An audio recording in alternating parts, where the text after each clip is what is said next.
Banda, el desarrollo de videojuegos es jodido, bien jodido. Incluso siendo la obra más pequeña, es una disciplina que requiere de muchas manos para poder crear una obra, y que incluso si te aventuras a hacer algo por tu cuenta, una pieza pequeña que se pueda completar en muy poco tiempo, incluso así es una tarea que toma como mínimo decenas de horas de dedicación y conocimiento. Honestamente, no me gusta meterme mucho en el tema de si los juegos son arte o no, o si un juego debería ser divertido o no. Honestamente, me vale madres mientras me aporte algo. Pero lo que sí puedo discutir, porque es una verdad objetiva, es que los videojuegos son un lienzo en blanco, son un medio de expresión y como tal, son capaces de contarnos mucho de la persona que los crea. Y hasta eso, me atrevería a decir que tiene el potencial de ser uno de los medios más íntimos y personales para ese propósito, porque es de los pocos medios donde tienes la capacidad de plasmar con detalle lo que transcurre en tu cabeza. Y no solo eso, sino darle a alguien el control para que la inspeccione minuciosamente. Y el hasta qué punto nos define lo que creamos es de lo que trata The Beginner's Guide, un título de la mano del autor de Stanley Parable, un juego que ya de por sí jugaba mucho con la idea de lo que implica el control sobre un personaje, pero esta obra de aquí, aunque tiene la misma base, tiene el corazón en otro lado, uno más personal, que me deja vulnerable a mí y a cualquiera que cree o consuma las creaciones de otros. Hablemos de The Beginner's Guide.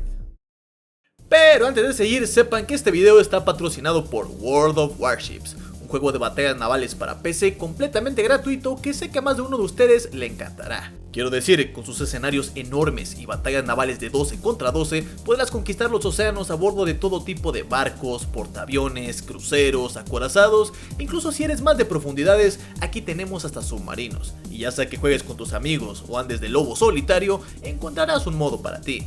Y créeme, va a ser muy difícil que te aburras, ya que todos los meses se publica contenido nuevo, nuevos barcos, naciones y aspectos. Podrás disfrutar de unos gráficos poderosos, porque el juego acaba de ser actualizado con nuevas texturas y efectos en el agua que lo hacen ver ultra realista. El link al juego lo puedes encontrar en la descripción, y si eres nuevo, usando el código promocional BRAVO podrás recibir completamente gratis 500 doblones, 1.5 millones de créditos, y por si fuera poco también tendrás 7 días de cuenta premium y una nave. Juega hoy mismo y nos vemos en el combate. Siendo sincero, me cuesta saber por dónde agarrar a este toro, porque es una obra bastante atípica. Hasta me atrevería a decir que entra en la categoría de simulador de caminata mamador sobre la depresión que un becario hizo como proyecto de tesis. Y su duración de hora y media no me lo pone muy fácil tampoco, así que desde el ya les digo que si tienen oportunidad de jugar esto, de una vez háganlo. No les quita más tiempo que una película simple y créanme, para bien o para mal, les va a causar una reacción. Y eso es más de lo que puedo decir de muchos títulos, y no garantizo que se entienda todo lo que vaya a decir sin haberlo jugado. Pero bueno, vayamos por el principio. The Beginner's Guide nos pone en los zapatos tuyos, como jugador. Aquí no interpretamos a ningún personaje, se trata de una conversación íntima entre tú y el autor del juego, David Redden. Un tipo que está ahí como una persona real, tratando de tener una plática tan sincera y en la tierra como sea posible contigo. Un random de Discord contándote su vida, vaya. Y la historia que nos quiere contar es sobre su amigo, Koda, un desarrollador de videojuegos que dejó el negocio hace un tiempo por ciertas razones y se ha negado a crear nada desde entonces. Going to look at the games made by a friend of mine named Koda. Now these games mean a lot to me. I met Koda in early 2009 at a time when I was really struggling with some personal stuff, and his work pointed me in a very powerful direction. I found it to be a good reference point for the kinds of creative works that I wanted to make. La intención de Davey aquí es enseñarnos los juegos que hizo Koda a lo largo de su carrera, desde sus primeros experimentos moviendo modelos y texturas de Counter-Strike hasta sus últimos pasos haciendo proyectos extremadamente personales. Todo mientras nos da su interpretación y el contexto de cada título. Esto con el fin de que Koda pueda encontrar inspiración en que la gente valore su trabajo y vuelva al desarrollo de videojuegos. Esa, por supuesto, es la historia base. Una causa que podríamos decir que hasta cierto punto es noble. Un tipo tratando con todas sus fuerzas de ayudar a su amigo a que vuelva a ser lo que más disfruta en el mundo, y de paso llevándolo al estrellato teniendo una recopilación de sus juegos en Steam. Pero por supuesto, el infierno está pavimentado de buenas intenciones, y hay que aclarar que por más que dije que el Davey que nos está hablando lo hace de una forma natural al punto que se escucha sincero, es un personaje. Todo en este juego es completamente ficción, es solo que el autor lo hace de una forma tan personal y juega tanto con la barrera de lo real que no niego que se puedan hacer varias asunciones sobre él, aunque por supuesto el juego cuenta con ello. Pero antes de eso, cuando llamé a esto un simulador de caminata, iba en serio, 100%. Esta cosa tiene una jugabilidad prácticamente nula. Hay uno que otro acertijo por aquí y por allá, pero más que para detenerte el paso, son recursos que están ahí para contarte una historia, al punto en que el propio David resuelve la mayoría por ti. Es un juego que depende 100% del interés que tengas tú en él. Estoy completamente consciente que a muchos de ustedes les olerá somnífero esto. Tampoco les quito tanto la razón, y aunque es una opinión completamente válida, honestamente no se me ocurre un medio en el que se pueda contar una historia igual de ninguna forma, y se vuelve más y más personal entre más metido estás en la industria. Me encanta como los primeros niveles no son más que pequeños garabatos, experimentos extraños que cualquiera que haya tenido acceso al motor de un juego ha intentado hacer, y que dejamos regados como juguetes desordenados porque no tenemos ni idea de lo que hacemos ni un rumbo fijo. El segundo nivel evidencia aún más esto, siendo un prototipo súper genérico de cualquier shooter de la vida, el sueño frustrado de cualquiera que haya querido hacer su propio Call of Duty. Y lo que en su momento parecen los sueños ilusos de un niño y los motivos de burla de alguien experimentado, se convierten en bonitos recuerdos que atesoramos de nuestros primeros pasos. Pero cuando realmente la cosa se pone interesante es cuando entramos en la madurez de Koda y el cómo empieza sus primeros pasos en hacer juegos experimentales. Lo dije al principio y jamás dejaré de repetirlo: hacer videojuegos es una tarea titánica que siempre requiere de muchas manos para realizarlos. Es algo que está atado al ADN de esta disciplina, y eso a veces quita un poco el control creativo que puedas tener sobre una obra. Por más que solo haya dos involucrados en el proyecto, trabajar con gente significa ceder ciertas ideas, ya sea porque el alcance del proyecto no las permite o simplemente el lenguaje no es suficiente para expresar lo que uno realmente quiere del otro. Es por esto que Koda decide tomar un enfoque simple: juegos minúsculos de recursos de libre uso con minutos de duración, juegos que establecen un punto y se acaban, y a veces ni siquiera eso.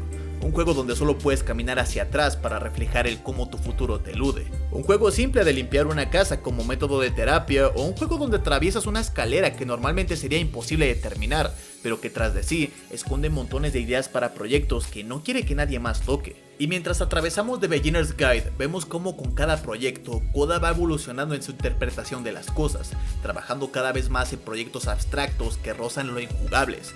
Fuera de cualquier subtexto, me parece un enfoque súper interesante en el sentido de que todos estos juegos están diseñados completamente para servir al mismo Koda, o para un grupo súper pequeño de personas que lo conocen personalmente. Uno de mis ejemplos favoritos de esto es un nivel pequeño que se compone de un acertijo simple para cruzar una puerta y que termina abruptamente.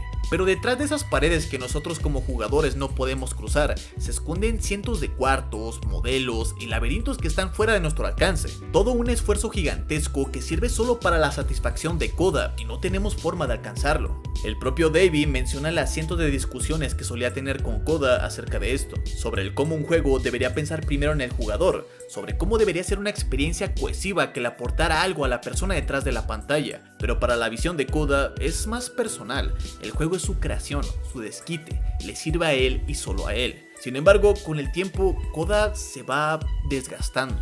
Sus juegos llegan a un punto de abstracción en el que incluso puedes ver en tiempo real el cómo Koda trata de desentrañar sus ideas, el cómo sabe que hay algo ahí que expresa completamente cómo se siente, pero no consigue hallarlo. Y se convierte en una exposición en vivo de un artista tratando de destruir su obra en búsqueda de encontrar aquello que lo define. Hablando de David Redden, el real como autor y no como personaje, maneja esto de una forma tan creativa que me vuela completamente la cabeza, porque lo que generalmente podrían ser juegos pretenciosos que serían el blanco de críticas y odio general, un producto que jamás podría ser vendido por el estigma de que no cumple los cánones para hacer un juego porque no piensa primero en el jugador, David consigue recontextualizarlos y contarte una historia a través de ellos que le da propósito y te pone en una posición en que puedes apreciar el potencial interactivo de esos proyectos sin prejuicios. Haya sido intencional o no, me parece un ángulo increíble. Pero esa solo es una de las tantas capas que tiene The Beginner's Guide. Verán, llega un punto en el que esta capacidad creativa de Koda se drena completamente. Gran parte del por qué David se acercó a él en primer lugar es que Koda tiene una forma muy poco ortodoxa de acercarse a sus obras. Es difícil de interpretar qué está sucediendo o a qué quiere llegar con lo que estás viendo, pero hay un hilo conector que hace sentir que nada está puesto solo por el hecho de ser random. Sin embargo, esta sutileza, esta creatividad explosiva suya, mientras más nos acercamos a los últimos juegos, desaparece. Se convierten en experiencias que tú, yo y cualquiera puede ver a simple vista y entender que es alguien gritando por ayuda. ayuda, juegos en los que explícitamente te dice con palabras que ya no encuentra la motivación de antes, proyectos en los que literalmente representa su creatividad como una máquina que ha dejado de funcionar y siente un pánico tremendo porque no sabe qué hacer para que vuelva a estar en marcha. Se representa a él mismo en una lucha interminable tratando de negar la realidad, diciendo que está bien, que aún disfruta de hacer juegos, que aún tiene la energía creativa para seguir produciendo y que definitivamente su vida no se está cayendo a pedazos mientras sigue a marchas forzadas. Y toda esta desesperación, toda esta ansiedad que le provoca no ser el mismo de antes, solo lo está llevando a producir obras completamente autodestructivas en las que no deja de apalizarse a sí mismo por no ser suficiente. O al menos, esa es la perspectiva de Davey. Because it's the thing that I always feel like I need, to be told that my work is good, that I am good. When someone really connects with a thing that I've made, when they see themselves purely in my work, there's nothing that feels better. I'm the reason that you stopped making games, aren't I? Gran parte de crear algo conlleva que esa creación va a traer consigo una parte de nosotros. Parece incluso algo lógico, básico. Si estás triste, vas a producir cosas tristes. Si estás feliz, tus obras van a tener cierto brillo asociadas a ellas. Pero esto, para cualquiera que se haya dignado en crear algo, sabe que es una mentira muy gorda. Piensa en este video, escuchando mi tono, ¿tú dirías que estoy feliz mientras estoy grabando esto? ¿Que estoy triste? Tal vez incluso enojado. La connotación que le doy a mi trabajo y lo que plasmo en él es una decisión completamente mía y no siempre refleja el cómo me estoy sintiendo en ese momento. Quizás este video no es más que un grito de ayuda, o tal vez no, pero eso es algo que solo sé yo. Y por más que cualquiera de ustedes trate de descifrar lo que estoy tratando de decir, quizás nunca sepan la verdad. Esa arrogancia que tenemos como espectadores de creer que conocemos a alguien por su trabajo es la pieza final que hace potente el mensaje de The Beginner's Guide. Este juego trata de Davey haciendo todo lo que puede por descifrar a su amigo a través de su obra, de entender qué es lo que está mal con él, qué lo aqueja. Pero esa misma arrogancia, ese mismo complejo de Salvador, causa que Coda se rompa. Davey empieza a enseñar los juegos de Coda, estas obras personales que solo compartía con él y unos pocos, a un público grande. Y en la metanarrativa del juego, él está colgando todos estos proyectos ultra personales en Steam para que todos los vean, para que de alguna forma Coda vea cómo el público ama su trabajo y este se inspire a seguir creando gracias al apoyo de sus fans. Pero en el proceso, Davey todo lo que consigue es satisfacer su ego, colgarse la medallita de conocer a este autor súper interesante descubierto solo por él. Y esto se evidencia en el último juego que le da a probar a Davey. Este juego se llama La Torre y es mi favorito de toda esta pequeña colección que vemos aquí. He usado en otros videos la frase juego culero que no quiere que lo juegues para definir un juego hostil con mecánicas obtusas al jugador, pero La Torre en su narrativa es el máximo exponente de eso. Creado solo para ser jugado por Davey y aún así creado también para no poder ser terminado, lleno de acertijos literalmente imposibles de superar, códigos de acceso que no pueden ser encontrados en ninguna parte afuera o dentro del juego, una experiencia completamente diseñada para que fuerces tu camino en ella por afuera o la abandones, y la única recompensa que se esconde tras de sí es simplemente el desprecio. Una carta de odio de Coda a Davey en la que no hace otra cosa más que exponer a nuestro narrador, el cómo lo ha corrompido, cómo ha corrompido su obra y todo lo que significa para él. Davey, a través de todos los juegos, no hace más que castrar el trabajo de Coda para hacerlo digerible, saltando secciones enteras, señalando detalles que solo él cree que son importantes, pidiéndonos que ignoremos aquello que él considera que no es relevante. Antes mencioné un juego simple sobre limpiar una casa, y en los comentarios Davey no dejaba de forzar la idea de que era un juego que Coda hizo feliz y que lo representaba en un estado de paz, pero obviando el hecho de que se repetía hasta el infinito y los comentarios se hacían cada vez más deprimentes. Segmentos donde tienes que esperar muchísimo tiempo para avanzar, laberintos mal diseñados, cuartos en los que se supone que no deberías entrar. Davey es tan egocéntrico que cree que su voz es necesaria para comprender todo esto, que simplemente narrándote todo lo que está pasando basta para que entiendas el punto y sigas avanzando. Para él es lo mismo pasar una hora encerrado en una jaula a que él te diga que ese es el punto y te saque de inmediato. Él toma este medio que se caracteriza por ser interactivo, que se caracteriza por requerir cierta habilidad para poder ser disfrutado, y lo despoja de este para llevarte a lo interesante. Básicamente, en palabras de Coda, le cuelga farolas a sus juegos y los hace ver atractivos para el público general, profanando todo aquello que intentaba transmitir porque Davey simplemente se siente inseguro y tiene que recurrir al trabajo de otra gente para sentirse bien consigo mismo. Y es un mensaje que resuena conmigo y en parte me duele porque yo he hecho exactamente lo mismo.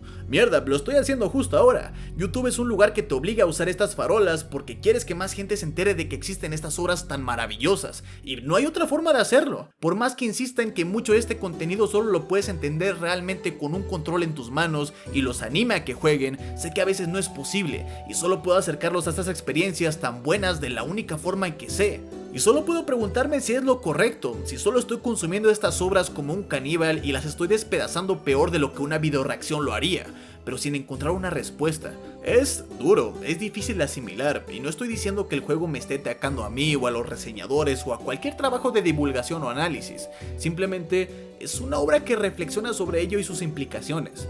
Me entristece bastante que este sea un juego opacado por Stanley Parable. O sea, yo sé que es algo lógico, siendo que su anterior proyecto era un poco más invitante por su buen humor, pero Beginner's Guide es una obra súper completa que siempre me aporta algo nuevo en cada pasada. He jugado y rejugado esta cosa a lo largo de los años y siempre encuentro subtextos y lecturas más interesantes, lo cual me jode incluso más porque mucha de la discusión del juego va dirigida justamente a lo que trata de criticar. Preguntas como si Coda existe, o si Coda es mujer, o si Debbie estaba deprimido cuando hizo el juego, son el tipo de lecturas que siempre obvian a la obra y que luego no nos damos cuenta de cómo la retuercen. Y este juego es la máxima representación de ello porque es una obra que sin importar cómo la tomes se te va a escapar de las manos, porque se resiste con todas sus fuerzas a ser interpretada, se resiste a tener una conclusión real y quizás todo lo que dije en este video no es más que desvaríos rancios que no llegan a nada, pero eso también es parte del juego.